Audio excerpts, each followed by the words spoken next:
Hey guys, welcome back to my channel, or if you're new here, welcome to my channel. My name is Srish and today we are doing another artist analysis kind of video. So the last time I did this, that video did super well. We did an artist analysis on Sakimi-chan's artwork, which is phenomenal, and a lot of people commented on it saying that they actually found it really helpful. So I thought, you know, maybe it is time for a part 2.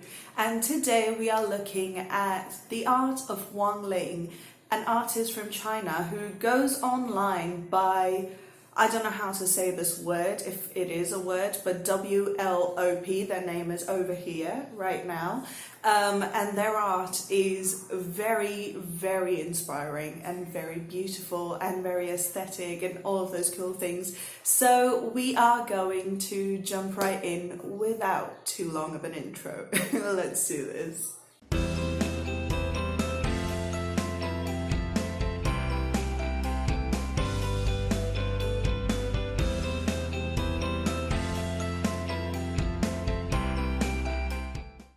Okay, before we get in, I just want to mention that if I sound very tired and very groggy right now, it's because I was meant to record this much sooner and I was up late last night live streaming, and then it took me a while to fall asleep and then I had to be up today. So if I sound like I'm mentally in a whole different dimension, then please forgive me. But that's just what we're working with today. Okay, so as with the last artist analysis, we're going to follow a structure of introduction, analysis, and then application. I know it sounds super dry, but it's actually really fun, so just trust me, okay?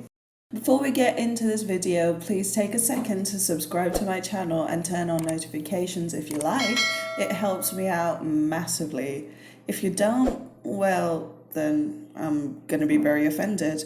Okay, so Wang Ling is an extremely refined, highly skilled digital artist from China who focuses on amazing character art and beautifully detailed portraits.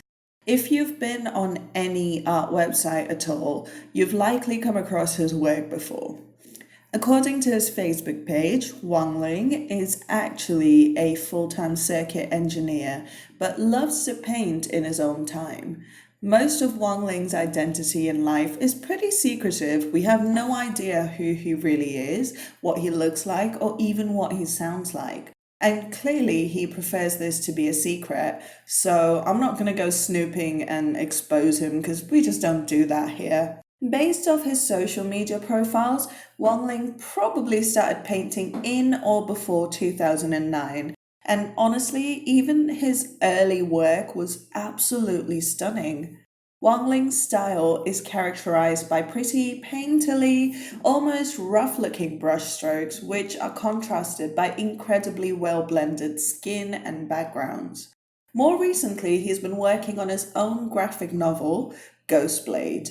That's probably the art you've seen most frequently. It's got all those beautiful elf-looking girls with the flowy dresses and the perfect skin.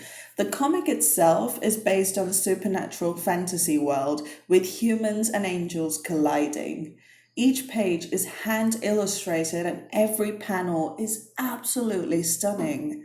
Honestly, I could never dream of doing something so large-scaled, but Wang Ling is truly a whole other class of artist.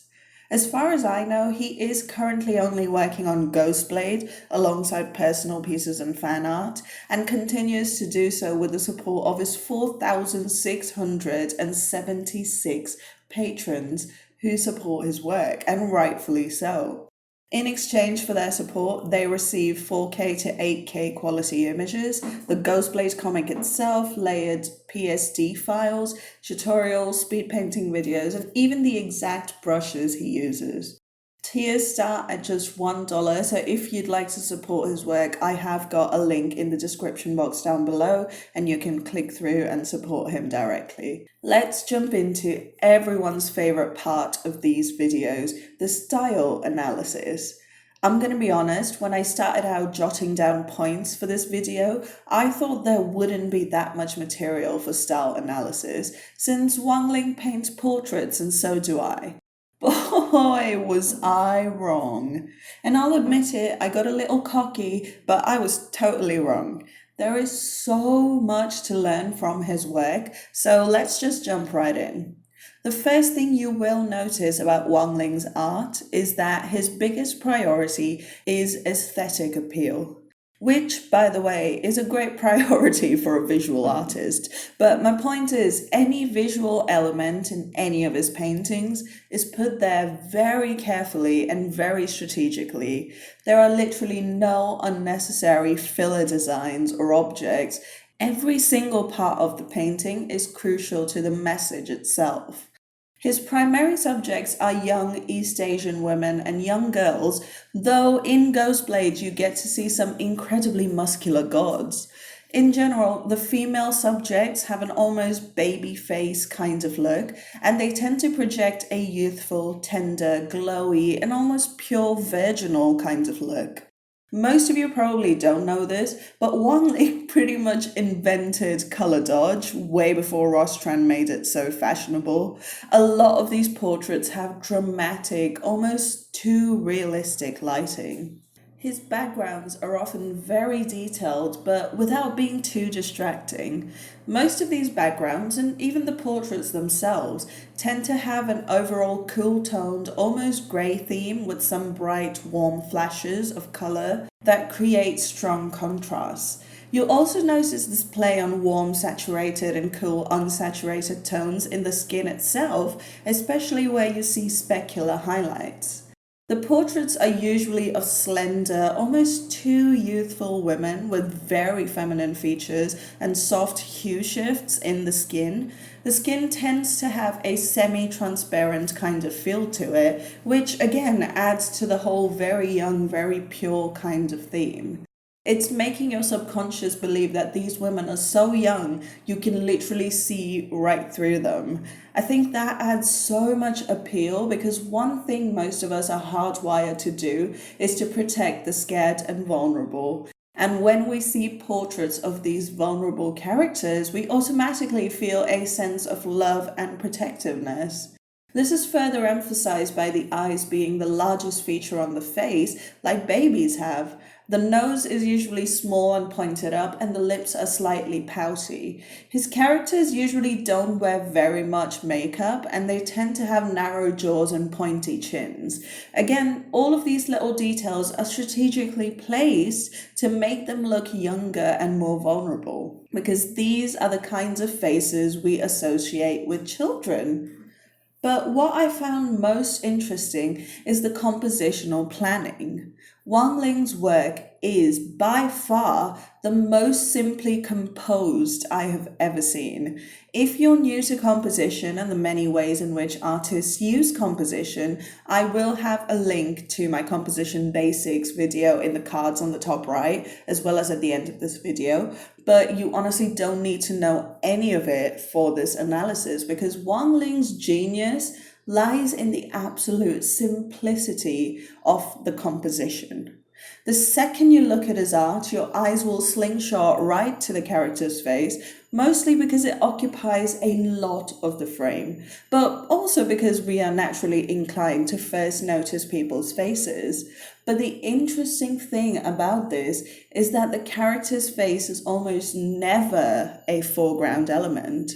Wang Ling likes to place his character in the mid-ground range, and you can tell this because there will be other foreground and background elements. But how does he keep the focus on the face if it isn't smack dab in the foreground? I have two words for you, my friend.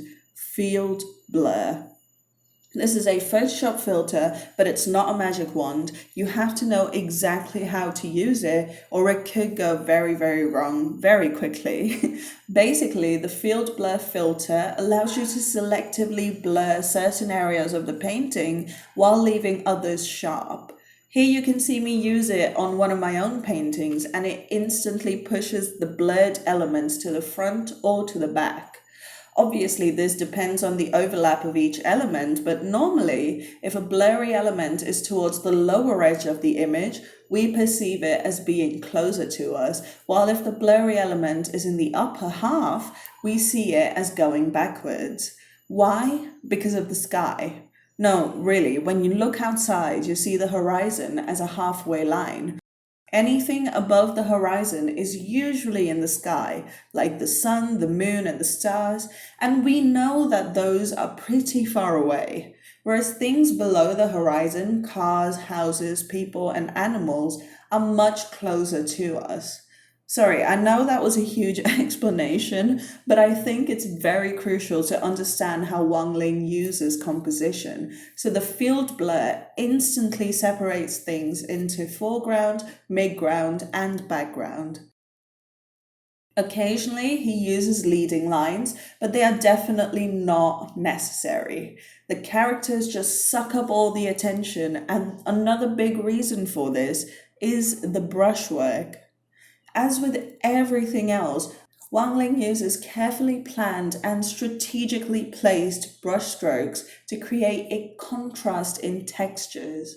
You see, he usually renders the face perfectly, and I mean, it's literally perfect. Each character's face is incredibly flawless. The features have a high enough contrast to be distinguishable from the skin, and the details in the eyes and the lips are pretty sharp.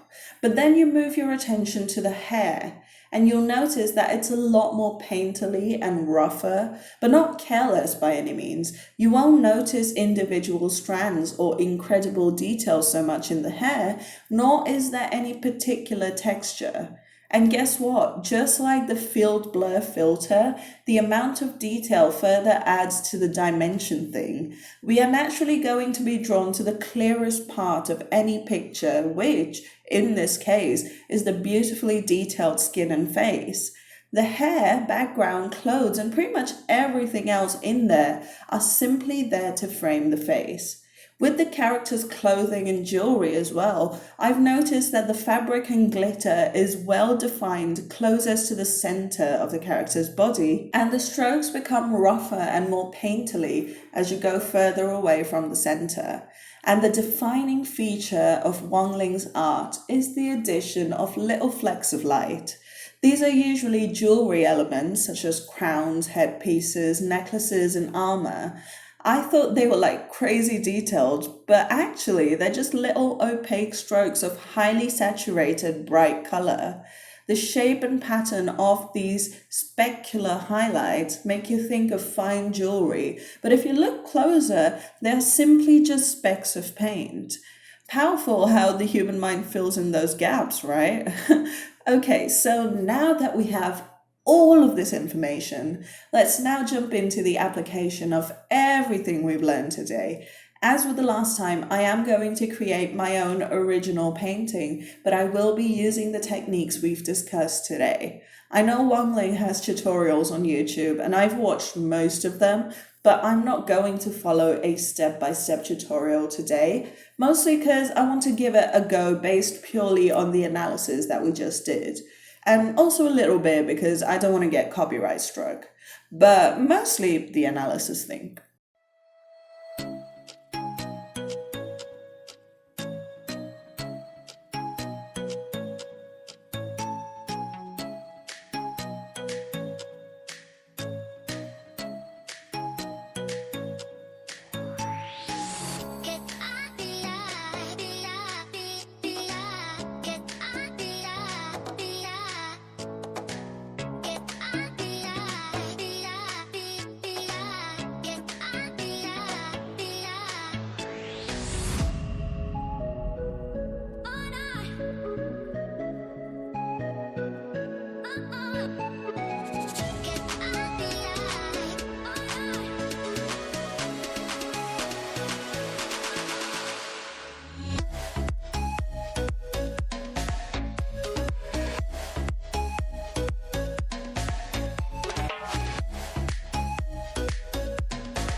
And that's our video today, guys. I hope you've enjoyed this and that you found this informative in some way, and that it helps you become a better artist like it has helped me, for sure. Thank you so much for watching and for spending some time with me today. Let me know if there is something about Wang Ling's style that I have missed, or if there's any other artists you'd want me to analyze and, you know, style study and all of that stuff. So let me know down in the comments below, or if there are any other videos you'd like me to make, also leave those in the comments below. Before you leave, please hit that subscribe button down below because it helps me so much, and it helps you be notified when I do make a part 3, because trust me, there will be a part 3. Alright you guys, thank you so much for spending some time with me today. You know I love spending time with you, and I will see you again next week. Bye!